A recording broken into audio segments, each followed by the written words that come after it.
တိုင်းဘက်တွေကတကယ်ရောင်းရလားမရဘူးဆိုတော့ဒီနေ့ကျွန်တော်တွားရောင်းပြပါမယ်ဝယ်တဲ့ဆိုင်လည်းတကယ်ရှိတယ်ဆိုတော့ဒီနေ့ကျွန်တော်လိုက်ပြပါမယ်အားလုံးအတူတူလိုက်ကြည့်ကြပါခင်ဗျာ จะให้ผมซื้อเหรียญละ80ก็ได้ซื้อเหรียญละ100ก็ได้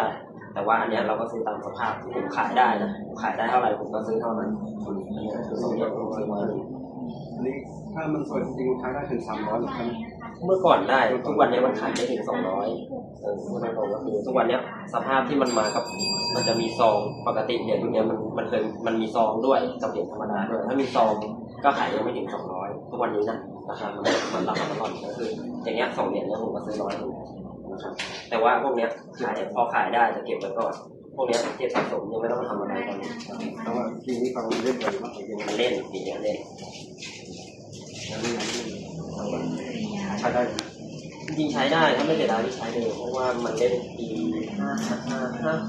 7เขาเล่นกันแค่ทั้งหมื่นเลยถ้าเป็น25สตางค์ก็42 44เนาะมีกระดูกมาเยอะ50สตางค์ก็2530เพราะว่าก็มันก็เล่นหลักพันหรือหลักหมื่น50ตังค์เล่นหลักหมื่น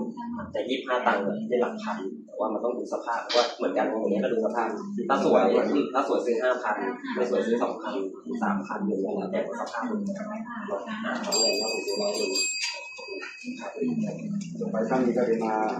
มาได้ก็คือเนี่ยผมก็คัดแยกให้ดูผมไม่ได้ตีหมักไม่ได้ตีมั่วก็คือคัดว่าอันนี้เล่นอันนี้ไม่เล่นอันนี้เล่นเท่าไหร่ก็คือถ้าชัดเจนตามนี้อย่างอื่นเรามาดูกันဟုတ်ကဲ့ပါဒီကနေ့ကျွန်တော်မှာထိုင်းဘက်ဟောင်းတွေကတကယ်ရောင်းရတာကိုမှာဆိုင်မှာတွားရောက်ပြီးမှရောင်းတာပဲဖြစ်ပါเนาะတကယ်ချင်းမိတ်ဆွေတို့လည်းရှိရင်တွားရောင်းလို့ရပါเนาะအဓိကကိုင်ညီမှုရှိဖို့ပါပဲအားလုံးအဆင်ပြေကြပါစေခင်ဗျနောက်ဗီဒီယိုမှာပြန်လည်ဆုံတွေ့ကြမှာခင်ဗျ